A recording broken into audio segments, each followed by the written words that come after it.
Hello guys, स्वागत है आपका हमारे चैनल पर। आज हम Australian British R rated horror thriller and comedy movie को एक्सप्लेन करने वाला है। बात करें इसकी IMDb रेटिंग्स की तो 6.6 आउट ऑफ 10 इसकी रेटिंग है। रॉटन टमाटोज पर इट्स वोपिंग 90% फ्रेश। मूवी के प्रोड्यूसर है रॉबर्ट बेंजामिन, जिन्होंने इस मूवी का स्क्रीन प्ले भी लिखा है। So without wasting any further time, let's dive into the story. Movie शुरू होती है फिनलैंड में, जहाँ एक बच्ची किसी से बचकर भाग रही थी। वो बच्ची भागकर तालाब तक आती है, पर उसे 3 लोग पकड़ने आते हैं और इसलिए वो बच्ची तालाब में कूद जाती है। वो डूबने लगती है, पर उसे वो लोग बचा लेते हैं। मूवी शिफ्ट होती है बॉयज सिटी में, जहाँ रेक्स मैडी से मिलने आया था बैंक में। ट्रस्ट मी, पहली झलक में मुझे रेक्स रॉबर्ट डाउनी जूनियर लगा था। खैर, बैंक में अब कुछ रॉबर सेंटर होता है। वो एक गार्ड को मार देते हैं। रॉबर्स उनसे उनके वॉलेट्स, मोबाइल एंड बैग्स देने को कहता है। रेक्स अपना वॉलेट देने लगता है, पर उसके सामने एक लेडी के पर्स में गन थी। रेक्स उस लेडी से इशारों में गन मांगता है, पर वो लेडी डरी हुई थी, इसलिए पर्स रॉबर्स को देने लगती है। पर एक्सीडेंटली उस लेडी का पर्स रेक्स को मिलता है और सीन यहाँ से प्रेजेंट में शिफ्ट होता है, जहाँ रेक्स पर कोर्ट में मुकदमा चल रहा था। उसे दोषी पाया जाता है क्योंकि उसकी वजह से एक मासूम लेडी मर गई थी और उसे 8 साल की सज़ा होती है। रेक्स 8 साल की सज़ा काट कर एक मॉल में शॉपिंग करने जाता है। वो बहुत फेमस हो गया था और इसलिए उस पर मैगजीन भी पब्लिश हुई है। वो रेस्टोरेंट में लंच करने जाता है, पर वहाँ भी उसे मीडिया ने घेर लिया था। अब वो सीधा अपने दोस्त से मिलने जाता है और उसका पुराना सामान कलेक्ट करता है। उसका प्लान था फिनलैंड जाने का, क्योंकि हर कोई यहाँ उसे सेलिब्रिटी जैसे ट्रीट कर रहा था और उसे ये सब पसंद नहीं था। मूवी शिफ्ट होती है जंगल में, जहाँ कोई किसी से बचकर भाग रहा था, पर अचानक उसे कोई जानवर जैसा क्रिएचर मार देता है। रेक्स एयरपोर्ट पर आ गया था, पर यहाँ भी उसे सब सेलिब्रिटी जैसे ही ट्रीट कर रहे थे। 2 लोग रेक्स को देखकर आपस में डिस्कस कर रहे थे और तीसरा आदमी रेक्स को ये बताता है कि वो लोग तुम्हारे बारे में बात कर रहे हैं। पर रेक्स इस पर ज़्यादा ध्यान नहीं देता और वॉशरूम में जाता है और हमें उसकी अल्टर ईगो दिखती है। पर रेक्स को फॉलो करते हुए वॉशरूम में भी वो वियर्ड आदमी आ जाता है। उसको थोड़ा सीरियसली सोचना चाहिए था, पर वो डायरेक्ट फिनलैंड में लैंड होता है और वो बहुत खुश था। पर अनजान रीज़न से एक कैब दूसरी कैब को ओवरटेक करती है और रेक्स उसमें बैठ जाता है। आपको सब ठीक लग रहा होगा, पर उस कैब ड्राइवर के पास रेक्स की फोटो थी। पर रेक्स इस सबसे अनजान था और वो कैब में आराम से सो रहा था। अब कैब ड्राइवर किसी तरह की गैस पैसेंजर केबिन में रिलीज करता है और खुद गैस मास्क पहन लेता है। अब रेक्स उड़ गया था और गैस को रिलीज हुए देख चिल्लाता है और वो कार का गेट ओपन करता है, पर डोर लॉक था और थोड़ी देर बाद रेक्स बेहोश होता है। मतलब किसी ने रेक्स को किडनैप कर लिया है। सीन आलिया पर फोकस होता है। आलिया अपने छोटे भाई ओली को स्टोरी सुना रही थी और नीचे के फ्लोर पर डिनर टेबल रेडी हो रहा था। इनके फैमिली में टोटल 8 मेंबर्स थे, जिनका नाम है मदर, अंकल, फादर, गिडियन, पीट, ओली, आलिया एंड पाती। अब रेक्स को होश आता है। उसे कुछ अजीब लग रहा था और जल्दी ही उसे पता लगता है कि किसी ने उसकी टांग काट दी है। वो डर गया था और चिल्लाने लगता है, पर उसकी अल्टर ईगो उसे चिल्लाने से मना करती है। उसकी अल्टर ईगो रेक्स को जल्दी से हाथ खोलने के लिए कहता है, पर वो खुद से एक सवाल पूछता है कि उन्होंने सिर्फ उसकी एक टांग ही क्यों काटी। और उसे पता चलता है कि उसे धीरे धीरे मारा जाएगा और जल्दी से वो अपने मुंह से रस्सियाँ खोलने की कोशिश करता है। अब आधी रात में ओली उठकर रेक्स को देखने जाता है नाइफ लेकर, और ओली को देख रेक्स बेहोश होने का नाटक करता है। आलिया नींद से उठ जाती है और ओली को बेड पर ना देख उसे ढूंढने लगती है। रेक्स ओली को बैला फुसलाकर उसे नॉकआउट करता है और उसे अपने पैरों से जकड़ लेता है, जिससे रेक्स बहुत खुश था। पर आलिया बेसमेंट में एंटर करती है। रेक्स आलिया से डील करता है कि तुम मुझे वो नाइफ दो और मैं ओली को छोड़ दूंगा, पर सैडली ओली छूट जाता है। आलिया उसे बचाती है और वो नाइफ भी खुद रख लेती है और ओली को रूम में लाती है। शोर सुनकर पूरी फैमिली ओली के रूम में आती है। ओली को खून से भीगा देख वो परेशान थे। आलिया उन्हें बताती है कि ये चोट उसे बेड पर से गिरकर आई है। मदर आलिया को थप्पड़ मारती है और पूरी फैमिली ओली को हॉस्पिटल ले जाती है। अब घर में सिर्फ रेक्स और आलिया थी। आलिया खुश थी और उसके मन में लड्डू फूट रहे थे। डॉक्टर फैमिली को बताते हैं कि ये चोट बेड से गिरने से नहीं लग सकती। ये पता चलते ही पीट, गिडियन एंड अंकल घर के लिए निकलते हैं। आलिया रेक्स के पास आकर उसे बैंडेज देती है। ये तो साफ था कि आलिया एक अच्छी लड़की है और रेक्स की तरफ अट्रैक्टेड है।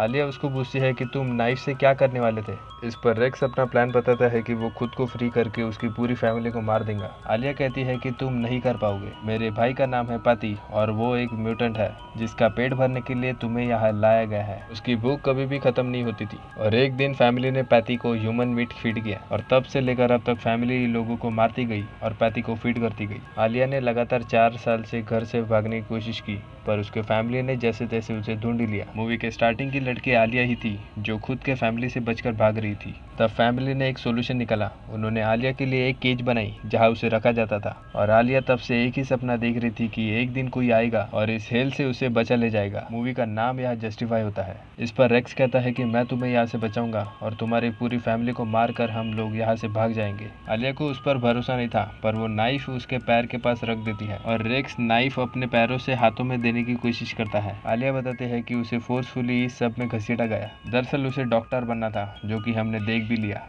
जैसे तैसे वो अपने हाथों से नाइफ को पकड़ लेता है और रस्सियाँ काटने लगता है। पर गिडियन, पीट और अंकल घर आ गए थे और सबसे पहले वो रेक्स को चेक करते हैं और उसके बैंडेज को देख वो सब समझ जाते हैं। गिडियन और पीट आलिया के रूम को चेक करते हैं, पर वो वहाँ नहीं थी। दरअसल वो बेसमेंट में ही छुप गई थी और उसके दोनों भाई उसे ढूंढ लेते हैं। रेक्स नाइफ को छुपा लेता है। आलिया को दोनों ले जाते हैं और अंकल रेक्स को इंजेक्शन देता है और वो बेहोश हो जाता है। हम उसी बैंक रॉबरी के फ्लैशबैक सीन को देखते हैं जहां रेक्स ने देखते ही देखते 3 बैंक रॉबर्स को मार दिया है और अब बचा था लास्ट बैंक रॉबर, जो कि मैडी को बंदी बनाकर बचने जाता है। अब रॉबर सरेंडर करता है रेक्स के सामने, पर रेक्स उसे शूट कर देता है। रॉबर नीचे गिरते हुए गलती से एक कबर्ड पर शूट करता है, पर अनफॉर्चुनेटली कबर्ड में एंजेला छुपी हुई थी और इसी वजह से कोर्ट में रेक्स पर केस चालू था और उसे गिल्टी पाया गया था एंजेला के डेथ के लिए। जेल में मैडी रेक्स से मिलने आती है और उसने रेक्स के साथ ब्रेकअप कर दिया था और यही रीजन था कि उसने बॉयज सिटी को छोड़ दिया था। और रेक्स होश में आता है क्योंकि अंकल उसका दूसरा पैर काट रहा था। रेक्स उसे लात मारकर दूर फेंकता है। अंकल उठकर अपस्टेयर्स से बेहोशी का इंजेक्शन लेने जाता है और रेक्स नाइफ से रस्सी काटने लगता है और अंकल के नीचे आने तक वो रस्सी को खोलकर नाइफ से अंकल की खोपड़ी खोल देता है। दोनों भाई इस बात से अनजान थे और सो जाते हैं। फाइनली रेक्स फ्री होता है। रेक्स खुद को मरहम पट्टी कर वहाँ पड़े हुए बैग्स को चेक करता है। बैग्स में से उसे बहुत इंपॉर्टेंट सामान मिलता है, जैसे चाबुक, नाइफ और फ्लेयर गन। रेक्स का अल्टर ईगो उसे कहता है कि जल्दी से उस फैमिली को मारो और आलिया को बचाओ, पर रेक्स आलिया को बचाने में इंटरेस्टेड नहीं था, बल्कि वो सिर्फ खुद को बचाने की सोचता है। रेक्स एक गोल्ड स्टिक की मदद से जैसे तैसे खुद को खड़ा करता है। उसका अल्टर ईगो उसे बार बार टोकता है कि आलिया को बचाओ और रेक्स बड़ी मुश्किल से सीढ़ी चढ़कर घर से बाहर निकलता है। अब सुबह होती है और फादर और मदर घर आते हैं। जमीन पर खून पड़ा देख वो सब समझ जाते हैं। फादर को लगता है कि रेक्स ज़्यादा दूर तक नहीं जा पाएगा इस कंडीशन में, या तो उसे कोई जानवर खा लेगा या फिर वो इन्फेक्शन से मर जाएगा, और वो लोग उसे ढूंढने जाने का प्लान बना रहे थे। मगर गिडियन और फादर अजीब तरह से मर जाते हैं। दरअसल रेक्स डाइनिंग टेबल के नीचे से उन्हें नेल गन से मार देता है और फिर पीठ के पैर में भी नेल फंसा देता है। रेक्स को देखकर आलिया बहुत खुश होती है। दरअसल ये सब रेक्स का प्लान था और देखते ही देखते वो मदर को नॉकडाउन करता है। पीट उसके पैर को जैसे तैसे करके बाहर निकलता है, पर इस सब के बीच में रेक्स का बैग दूर गिर जाता है और दोनों में फाइट होती है, पर रेक्स पीट को भी मार देता है। मदर एकदम से उठती है और आलिया उसको गला दबाकर मार देती है और सब शांत होता है।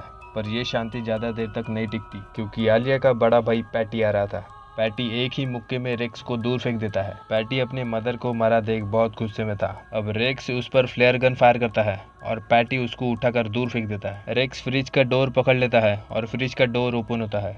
फ्रिज में उसका कटा हुआ पैर था। आप देख सकते हो वो कितना खुश है। खैर वो अपने उसी पैर को उठाकर पैटी के मुंह में घुसा देता है और पैटी भी मर जाता है। एंड फाइनली रेक्स ने पूरी फैमिली को मार दिया और आलिया को लेकर यहाँ से निकलता है। आलिया का प्लान था कि सब ठीक होने के बाद वो ओली को भी अपने साथ रखेंगे। सीन यहाँ से शिफ्ट होता है डाइनिंग टेबल पर, जहाँ रेक्स सबको उनकी रियल स्टोरी बता रहा था, पर एक लेडी रेक्स की तरफ अट्रैक्टेड थी और ये देखकर अचानक आलिया उठती है और उस लेडी को मार देती है। दरअसल ये सब आलिया बस इमेजिन कर रही थी और सीन यही कट जाता है। सीन ओली पर फोकस होता है। वो बहुत गुस्से में था और कहता है कि इस बार वो एक अमेरिकन का डिनर करेगा, मतलब रेक्स, और फैमिली फोटो जूम इन होते हुए मूवी एंड होती है। बात करें लास्ट के सीन की, तो फैमिली फोटो में कुल 8 लोग थे, पर घर में ही 8 लोग रह रहे थे इंक्लूडिंग पैटी। मतलब कुल मिलाकर 9 लोग फैमिली में थे। मतलब ओली का एक और बड़ा भाई हो सकता है। मूवी में ये बात साफ तरह से नहीं बताई है। मूवी कमर्शियली सक्सेस थी एंड होप सो कि मूवी का सीक्वल बने, और जब भी बनेगा आपको इस चैनल पर सबसे पहले देखने मिल जाएगा। आप मुझे बताइए कमेंट सेक्शन में कि आपको ये मूवी कैसी लगी। अगर आपको मेरे एफर्ट्स या ये वीडियो पसंद आया हो तो वीडियो को लाइक कर दीजिए, जिससे मैं आपके लिए ऐसे ही यूनिक कंटेंट ला सकूं। और अगर आपने चैनल को सब्सक्राइब नहीं किया तो कर दीजिए please. So this is my take on this movie. हम मिलेंगे नेक्स्ट वीडियो में। तब तक take care of yourself and tata, good bye.